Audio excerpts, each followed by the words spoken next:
Hey all, and thanks for listening to Brubble, a podcast gathering young voices and perspectives from around the Brussels bubble. Europe stands in a precarious place today, on the midst of an energy crisis, with a war in its own continent, and on the cusp of era-defining trends such as digitalization and green transition. And with all of this as a backdrop, all eyes were on European Commission President von der Leyen this morning, as she took to the stage in Strasbourg to deliver her annual State of the Union speech. And that speech is exactly what Julian is joining me here today to explore and dissect. How are you doing, Julian? I'm doing great, thanks. I had a very interesting speech this morning, so very happy with what we heard. Great. Do you want to introduce yourself a bit to the people? Tell them why they should believe what's coming out of your mouth. Sure, of course. So, hi, I'm Julien Oez. I'm a French political specialist who focuses on the European Union and international relations. And in my day job, I work for a European political foundation. And outside of that, I am a specialist who provides commentary for news stations and who works within the ecosystem of La République En Marche in France. Yeah, so I assume, given that journalistic-y background, this is a pretty special day for you, right? Were you excited when you woke up this morning? Oh, of course. I've been looking forward to this for 2 or 3 weeks now because it's a big event. It used to have a bad reputation as something that was just a box to be ticked by the Commission. Mm-hmm. And to an extent, it was in the early days of the Juncker Commission. But it's now become an event, a yearly event, just like the American State of the Union, which people look forward to because we learn about what's to come in the European Union and what we should expect.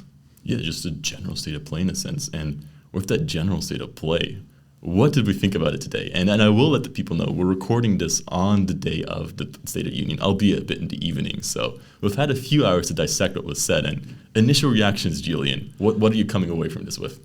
I mean, honestly, I think this was a really strong State of the Union compared to the other State of the Unions that I've watched in the last decade.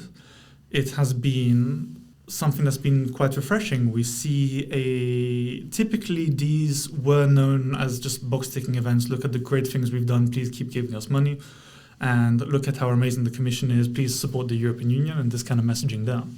But this time we saw quite a lot in terms of what the European Union sees almost as the normative future of the EU. We saw a lot of hope and future-based discourse that showed that there's a horizon in view. We saw a lot of these are the crises to come and this is exactly how we overcome them. And we also saw lots of work on, let's say, reinforcing the sense of Europeanness. There was a lot of discourse on the resilience of the European people. I mean, von der Leyen herself was talking about, in the frame of the energy crisis, the fact that workers in ceramics factories have moved their shifts to the early morning when electricity is the cheapest.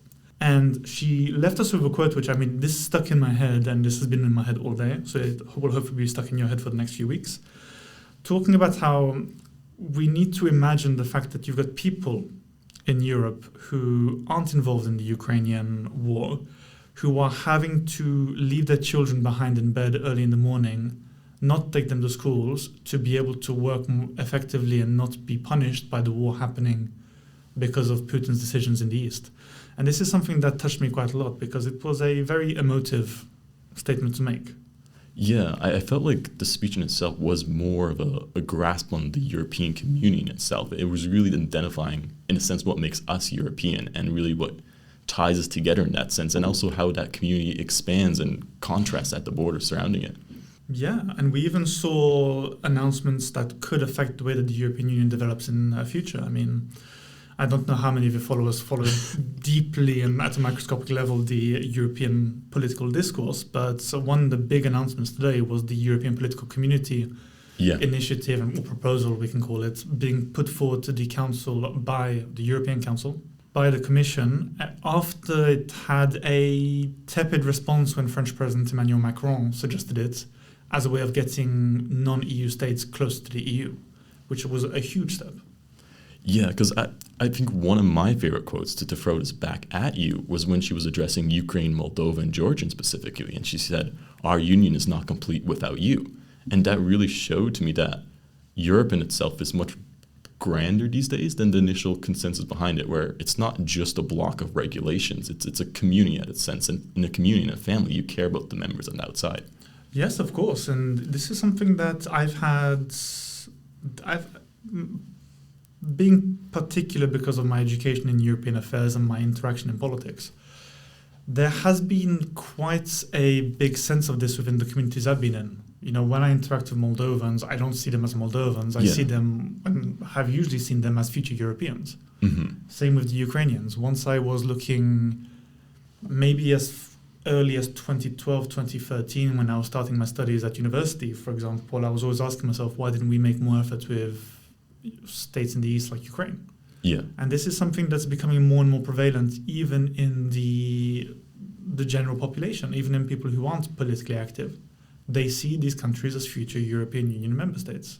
And it's quite striking when you think about it.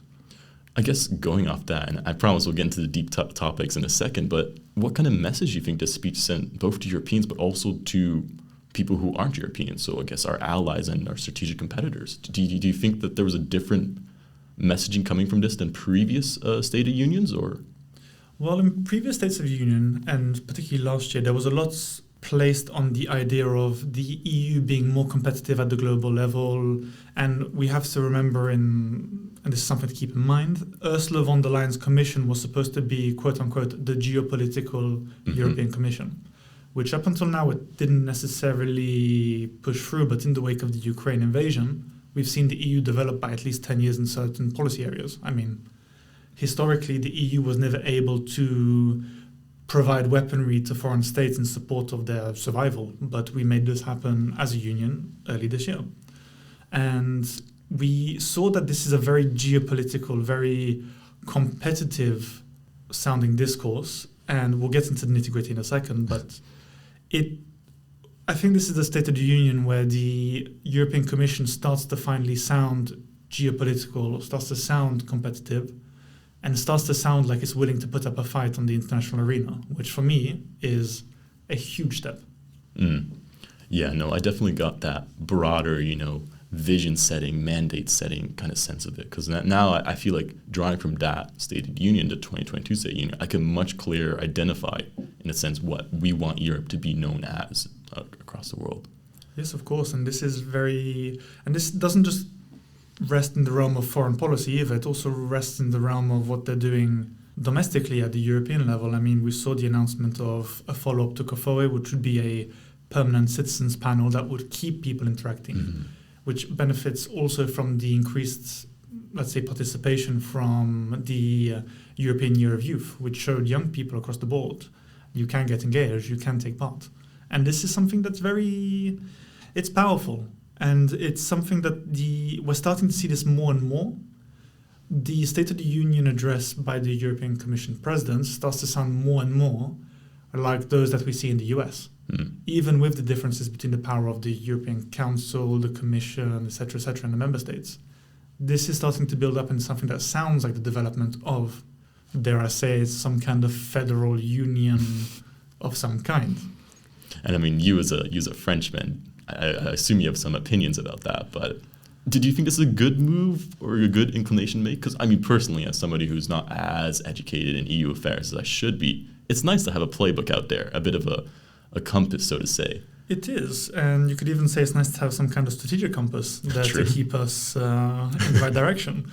But I think there's absolutely nothing wrong with it in general. Even taking the French point of view, in some cases, it can sound like we don't want federalism, we want to stand alone just with extra help. But overall, having more unity, having more augmented power through our union, which is something that Emmanuel Macron has said quite often, and even Clément Beaune, his former Europe minister, well, not Europe minister, but Europe advisor, have said, it's something that actually enables us to engage globally and keep competitive and stay competitive and help allies like Ukraine when they need it, or how to stand against the, let's say, not bullying, but aggressive competition from the US and slightly more aggressive competition from China.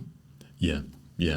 No, I think that's a good, diving point into this. And I think the way I want to go about the next few minutes here is to go into the biggest issues that von der Leyen touched upon and maybe dive a bit into what she said and how that relates to Europe for the next year or 5 years or decade. So, I mean, obviously, the first issue to start with is Ukraine, which you noticed even before the speech started when we saw the commissioners come in with their matching yellow outfits, which I must say, von der Leyen did it the best, which I don't know if that was planned, but... Yeah, there was definitely some coordination going on there, and there was some slight competition, we'll say, between the commissioners.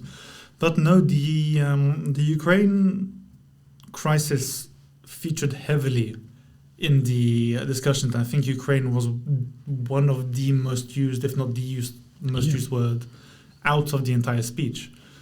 And aside from putting forward the fact that the European Union has contributed 19 billion euros in assistance so far, which is a huge number, let's not forget, there was also a lot of good, strong initiatives in place that will help the Ukrainians in their fight and the recovery after they hopefully regain natural sovereignty over all of their territories.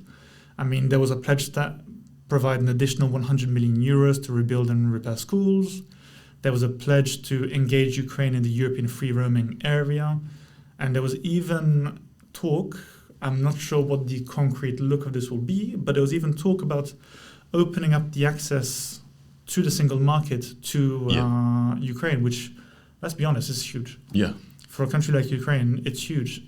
There are questions about whether the Ukrainian market is ready, because this is part of the, let's say, the box-ticking exercise in order to make sure that countries that join the EU don't end up with their market completely obliterated by European competitors. But I think this is going to be part of the negotiations that are going to take place in Kiev between Zelensky and von der Leyen. But it was a great speech. There was a lot of talk about what we've done. And let's also not forget that she was clear about the fact that, and I'm quoting her directly there, we should have listened to those who know Putin, those in the Baltics and those to the east who said he isn't going to stop. And they were right. A few of us were saying this for years. We can't just let what happened in Ukraine in 2014 go unpunished. We have to keep on our toes. We have to support our friends and we have to support our allies. But she also did something that was quite important in breaking down why we're going through what we're going through and why it's good. I mean, for example, a few points. She said herself that the Russian financial sector is on life support, which is true, and I think the entire market currently is suffering heavily, even with the extremely heavy-handed support by the Kremlin. That around 1,000 international companies abandoned the country in the wake of what's happening now, and that one of the big markers of a national economy, no matter the size, is the number of cars in production. That the production of cars fell by 3/4 compared to last year, recently, which is going to have a big impact on the country itself. And it's much worse than that. I mean, you could probably spend an entire State of the Union speech talking about all the damage to the Russian economy. But it was important to show that this is happening and that this is actually, while we're paying a cost of solidarity to our European brothers and sisters in Ukraine, we are also inflicting an even heavier cost on the Russian state, which is important to put into context for the people who are maybe starting to feel a bit nervous about what's coming. And just, I suppose, to follow up on inflicting a heavier cost, and as well as lessons from the Baltics, for instance, who had been warning about Putin and Russia.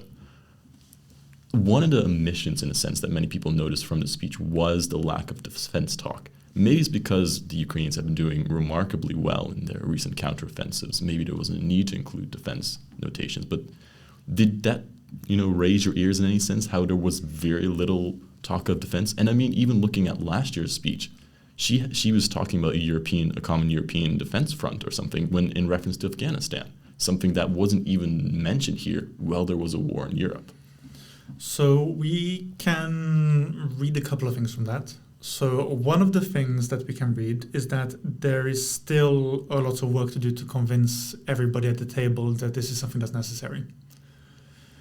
Already we're seeing initiatives between member states to collaborate and create cross-country battalions similar to the one between the Germans and the Dutch. And of course, it was impacted by the fact that we're now seeing an increased refocusing on NATO and what form NATO should take and how NATO should look. which is quite important because this was one of the big things that Macron was heavily criticized for when he said that NATO is brain dead, we need to change it and reform it or kill it. And to an extent, he's been proven true. But the invasion of Ukraine has changed the paradigm significantly in that NATO has been shown to be a lot more attractive, a lot more useful than we thought. And the strategic compass passing earlier this year, following the Ukraine invasion, it's set the basis of the discussions for a period of time. The re-election of Emmanuel Macron has also pushed this further. The expansion of Permanent Enhanced Security Cooperation, PESCO, has also had a big impact on the discussions. But because it's in quite a state of germination where people are still trying to feel each other out, how far everyone's going to go, it's something that needs time to develop. And on top of that, we've got an accession candidate in Ukraine who, because of the support of the West, because of the support of NATO, and because of the support of the Russian military soldiers fleeing and leaving their equipment behind, has become a military power at the European level, which also changes the discussions and the dimensions and changes airfare across the board. Because, let's be honest, Ukraine has become a security guarantor for the European Union, which is quite interesting. Yeah. And this changes the discussions completely. And now what happens in Ukraine politically is going to have an impact across the board there too. So I think it was almost an impossible ask for von der Leyen to say anything about security aside from saying, European security is a good idea, let's keep trying, Yeah. And I suppose I don't want to dwell on Ukraine for forever, but one of the issues of Ukraine, when you're saying they're becoming a security guarantor, they can also very potentially become an energy guarantor. And that really plays into, the second huge theme within the State of the Union speech, which is energy security, which is on everybody's top of the mind as it grows colder and windier and drearier here in Brussels. Yeah, and I was starting to get the first feelings of autumn and winter today when I felt that my head was genuinely cold after months of heat waves. But that's an interesting question, but I think it's less dangerous than people believe. Because, sure, hypothetically, we would be at risk of the same issues that we had with Russian energy provision with Ukraine, very hypothetically. But because of the divestment from Russian energy sources that's happening now that there's alternative sources being sought pretty much everywhere, that's not as big of a danger as you think. And I think a part of the discussion of EU strategic autonomy has now taken in as a core position the need to have energy independence as a European Union, but also as member states. I mean, in France, we're opening new LNG terminals in several places, including Le Havre. And you're now seeing energy sharing agreements coming up between member states. So it's not that big of an issue, but we saw some huge proposals from and huge announcements from the Commission in general. I mean, one thing that's quite important for your listeners to know, because again, we need to understand why we're going through this pain, and it is a bit of a pain, is that Russian gas imports to Europe have actually dropped from 40% to 9% as a combination of the shutdown of terminals going from Russia to Europe, but also as a result of Europe saying that they're just not going to buy Russian oil anymore and gas, which is useful. But we're seeing a lot of proposals that are quite interesting. And something that some of your viewers may have heard, or your listeners, sorry, is that pretty much immediately after the State of the Union speech, one thing that we saw was the proposal of raising around 140 billion euros for member states to be able to provide a cushion for European citizens in light of the energy crisis and in light of all the issues happening, combined with a proposed cap on the cost of energy coming from low-cost energy producers, because there's the issue of electricity being tied to the cost of gas.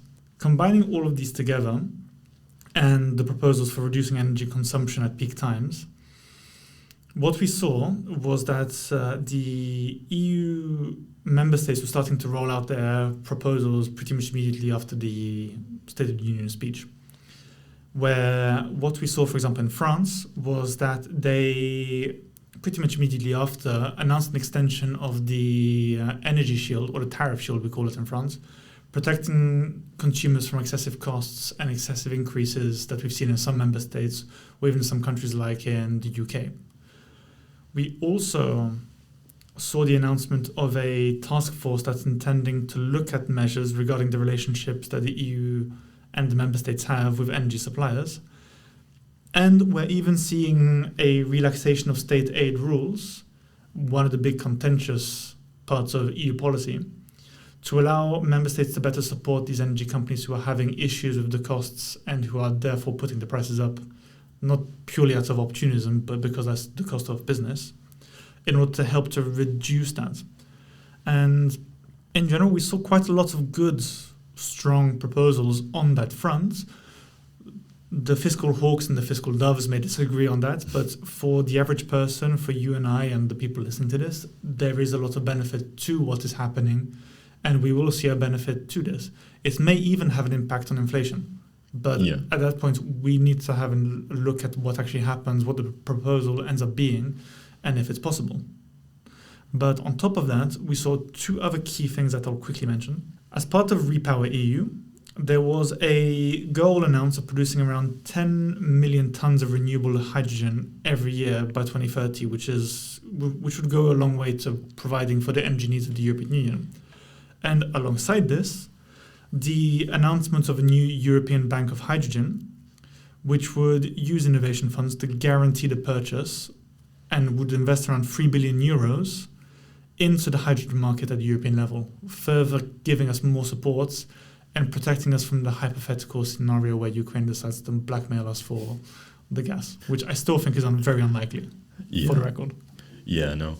I mean, on the energy topic too, when she was finished with the energy section, one of the things that I felt the most from an empathetic point of view was a bit of a relief, because when heading into the speech, there was the gloom and doom of the energy crisis, of the cold winters we'll have, the lack of heating. And by the time she was finished, she produced some statistics that I think we were exceeding expectations for gas storage. We had all these new measures coming in. We had some relatively innovative new policy approaches on the table here. Yes. And I was somewhat relieved at the fact that I felt we tackled this almost meeting the rhetoric that comes out of the European Commission when they're saying we're tackling crises in 2 weeks now, which I suppose on this front, we kind of did in a sense. I guess you got to give props to them, I suppose. Yeah, of course. And this is what I mean by the fact that it's starting to look more like a State of the Union speech from the US, and that we're not just talking about the successes of the last year or aspirations. There were some concrete proposals and concrete statistics there. I mean, like you say, joint EU gas storage right now is ahead of schedule and is currently sitting at 84%, which will go a long way to making our lives easier in the long run. And of course, you've got some member states that are further ahead. I think in France, we're sitting around 93. In Germany, they're around 88% of total gas capacity storage. And it's true that we need to have a commission that knows how to speak to the people. And this is how you speak to the people. You're scared, you're worried, we understand. This is what we're doing, this is what it means, and this is what it means for you. And this is what von der Leyen did quite well today. Yeah. And I think we're really eating up time here, but it's a great conversation. And I wanted to touch on maybe a few more small points on the economy and democracy, and especially the Critical Raw Materials Act. But should we kind of bullet point through some of the other key highlights? Like spend a few minutes, and then we'll start nearing the more reflective conclusion, which I was hoping to get at. Yeah, of course. I mean, one of the big things, and this is something that I found quite relieving because I was asking myself why we hadn't done this. But one thing that's good for in terms of ecology is there's going to be a push on a new global deal on nature and biodiversity and protecting these, which is going to be discussed in Montreal and at COP27. We had an announcement that they're going to double the EU's capacity to fight wildfires over the next year, where it's going to buy an additional 10 amphibious planes and 2 helicopters to help fight this across the EU. We saw a big announcement that, and this was something that I found quite surprising, where 100 billion euros has been dispersed to member states as part of Next Gen EU. And on top of that, there's still another 700 billion euros that still haven't gone into the economy. Yes. So there's still a lot of space for a lot of support. And on the economic front, there was quite a lot of talk of reform. So reforming economic governance, building on the social market economy that we have and giving more space for strategic investments and providing more confidence for the financial markets that are operating in the EU. And on top of that, something that I found quite useful and quite interesting was the mention of treaty reform, which is a big thing that we've been screaming about. I wasn't expecting that, to be honest. I mean, I wasn't expecting it necessarily. It was on my wildcard list, but it's something that's it's nice to hear that people are taking the wishes of the European population seriously, and it should be hammered home. This is the result of the Conference on the Future of Europe consultations that took place with ordinary European citizens across the EU. This isn't some fancy schmancy idea from Paris or Berlin or Brussels. This came from people across the board. I took part in facilitating some of those COFOE tables, some of the events, and I can tell you now that people were constantly saying, but why can't we just change the treaties? If Viktor Orban is going to keep stopping this, why can't we reform the treaties so he can't just stop things so that he can blackmail everybody else? And the Commission has taken this seriously and is actually listening to what people want. And again, this is the big good thing about this speech. The Commission listened to what people want. The Commission listened to what people want, what they were scared about, what they were hoping for, and a lot of ways delivered. There was stuff that was missing, like more on the European Chips Act and other things, but the Commission has listened to what people want. And it's important to remind people this. Plus, we're getting a new institution, guys. That doesn't happen every day. This is a fun thing. Yeah, we'll celebrate that with cake here, I suppose. But I suppose on giving people what they want, the question then becomes, and I think you wrote an excellent piece, because you also write a weekly newsletter, or almost daily nowadays, reflecting on European ongoings, French ongoings. It's picking up, yeah. But you wrote one a few days ago reflecting on the State of Union 2021 and seeing how well they met all the targets, or all the promises they kept. And I think looking at 2022 now, do you think that this is one where you can do the same thing and check off and say, yes, met this, yes, they met this, yes, they met this is coming? I definitely think that it's definitely possible. I mean, there was nothing pie in the sky about this speech. It was a lot of very concrete, additional support for Ukraine, continuing sanctions with Russia, developing the European political community. What form that takes, nobody knows. But there's already talk about what form the institution takes, what agencies would be attached to that. Energy is something that we'll be able to see directly through the financial metrics and the metrics we receive and how you feel. Next Gen EU, similar strategic autonomy in terms of the Critical Raw Materials Act. Everything here can be quantified and everything here can be analyzed with relative simplicity. And I think that we wouldn't have too much trouble looking at everything, taking it off and being sure that everything works and everything was done. And I think this is, again, I'm going to keep saying this because I think it's important, because this is why we have the State of the Union in the first place. When you have a commission that listens to what European citizens want, and when you have a commission that acts on those in meaningful and measurable ways, that is where we can prove to people that the European project is successful, is working, and is something that we can build on and develop on together. And this is something that I think is incredibly important. And I'm saying this not as a politician, and I don't have von der Leyen holding a gun to my head or threatening me in some way, but this is really important to keep hammering home. We have a commission that is listening to what we want. Whether they're being blackmailed by the parliament, that's an entirely different question. But we have a commission that's delivering on what European citizens want, and this is very, very important. And I think that's a great optimistic note to end on, but I'm going to make it a bit more pessimistic here, because one of the things that's happening this week in Europe, and which I did a podcast on last week, was the Italian elections. And I'm going to tie this in here, but and it looks like in Italy they're going to elect a right-leaning government led by Meloni, and there's been a lot of, talks, a bit of fears amongst the deeper EU experts that this will lead to a much stronger right-wing pact within the EU, with the Polish counterparts and Hungarian counterparts finding a new ally in Italy.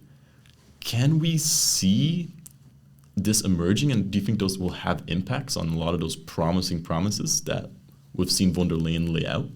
Anything's possible.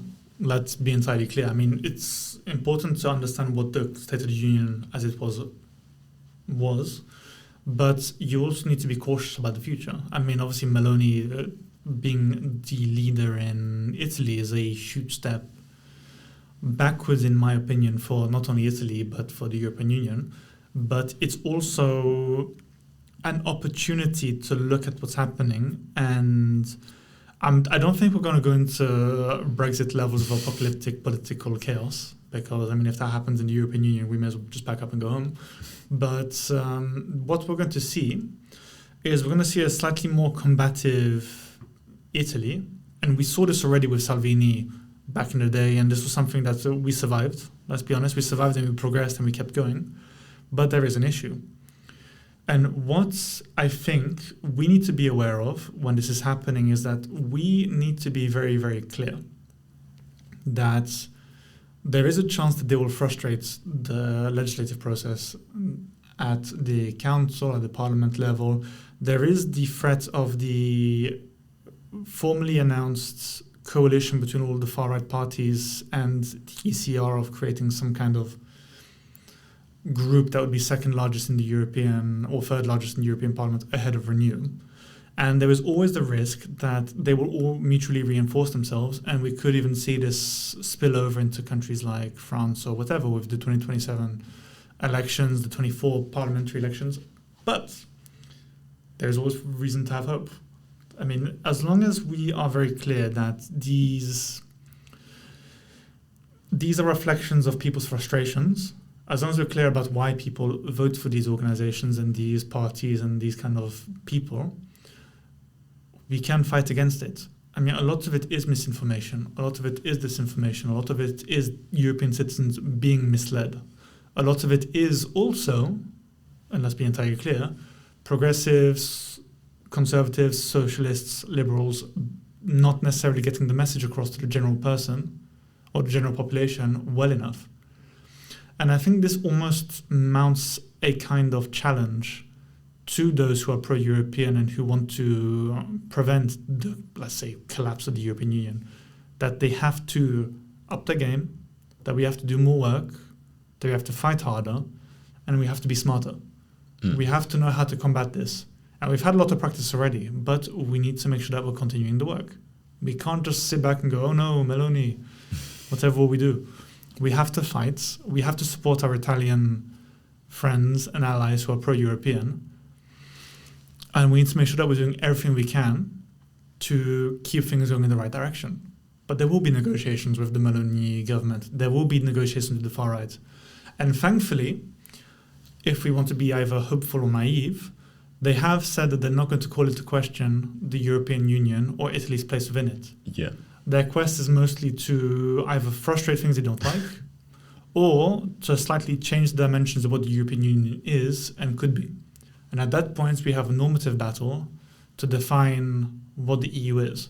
And again, this is something that comes down to you, me, pro-European parties, political actors, NGOs, even businesses in some ways. We all have a role to play, not just the parties, not just the groups at the European level. We all have a part to play in combating this far-right, anti-European, Eurosceptic narrative in order to make sure that we're going in the right direction that suits all of us and that works to our benefit. Yeah, I think that's a remarkably poetic way of leaving us on a note of optimism out of a situation of pessimism. But before we wrap up, I always ask like a funner, more personal question, put a lighter mood, because I think we had a great conversation here just reflecting on these issues. And I mean, hopefully we left all of you with some more questions to ponder in the wake of the State of the Union.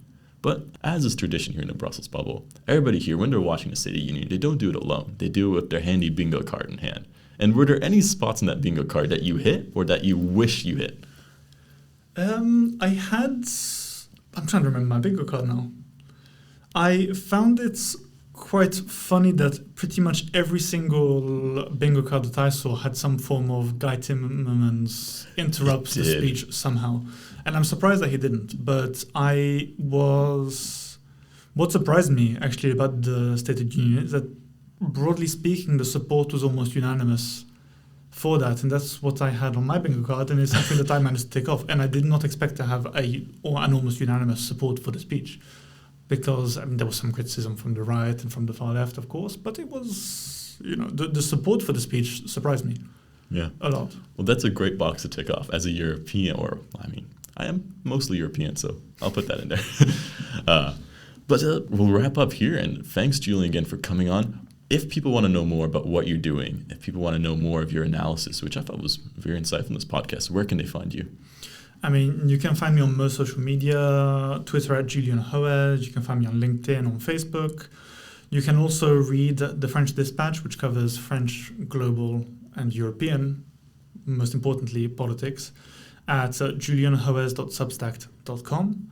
And of course, if anybody has any questions, my DMs are always open on Twitter. You can always tweet at me. You can always interact with me on Twitter, because I don't see it as work per se, but it's something that I find interesting, and it's something I like to share with people. And I mean, we run around in some of the same circles, and I'm sure you can say that I'm more than happy to talk about anything with whoever, really. And if I don't know, I'll find out. And it gives me something to write about, to be honest. So yeah, true. Well, I'll drop a few dozen links in the description so people can find them easily. But Perfect. yeah, and if you listen till the end, thank you for sticking around. If you want to be on this podcast or know somebody who should be on this podcast, please let me know. There's also an email in the description below. And I look forward to talking to you guys again, to everybody again next weekend or next week or whenever the next podcast is on. So goodbye, everybody. au revoir.